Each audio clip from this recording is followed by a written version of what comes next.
Bonjour à tous et bienvenue dans notre journal de 20 heures. Dans le contexte du Covid-19, nous avons choisi ce soir avec nos équipes de faire une édition spéciale portant sur la continuité scolaire dans le contexte du coronavirus. Nous allons d'abord faire un bref état des lieux de l'école à distance en France, puis nous nous intéresserons à cette continuité scolaire en Afrique grâce à un reportage de notre envoyé spécial Malone Delahousse. Après une légitime petite semaine de flottement, collégiens et lycéens prennent le rythme des cours à domicile. Résumé des leçons, exercices à rendre ou cours collectifs via Internet. Les quelques 850 000 enseignants de France communiquent les cours, les supports de cours et le travail à effectuer via Internet, afin que les élèves s'astreignent à un rythme régulier de travail. De son côté, le ministère de l'Éducation propose également de nombreuses ressources pédagogiques et France Télévisions, avec l'UNI, offre de nombreux cours éducatifs. Cependant, d'une part, dans son accessibilité et son exécution, il semble que l'enseignement par Internet reste chaotique. Les environnements numériques ne sont pas toujours performants. D'autre part, les familles ont quelquefois du mal à organiser, voire imposer, une journée scolaire à la maison. Mais maintenant, voyons ailleurs.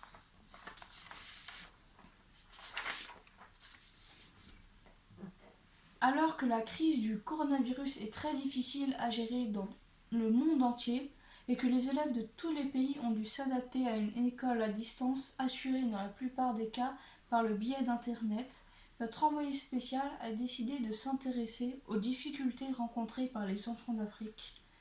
En direct du Sénégal, Malone Delahousse. Oui, Loli, je suis en direct de Dakar.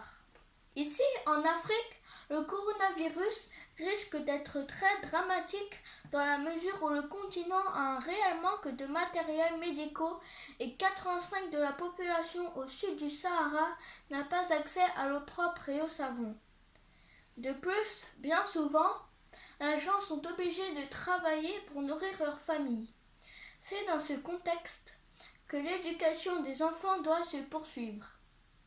Ici, une trentaine de pays ont fermé leurs établissements scolaires, ce qui concerne un peu plus de 100 millions d'enfants et de jeunes, avec les problèmes qui se posent pour la continuité scolaire. En effet, les enfants africains, surtout ceux situés dans les zones rurales, ne disposent pas d'Internet. Quelles sont les solutions trouvées pour certains enfants, Malone ? En fait, Loli, une alternative a été trouvée dans ces zones.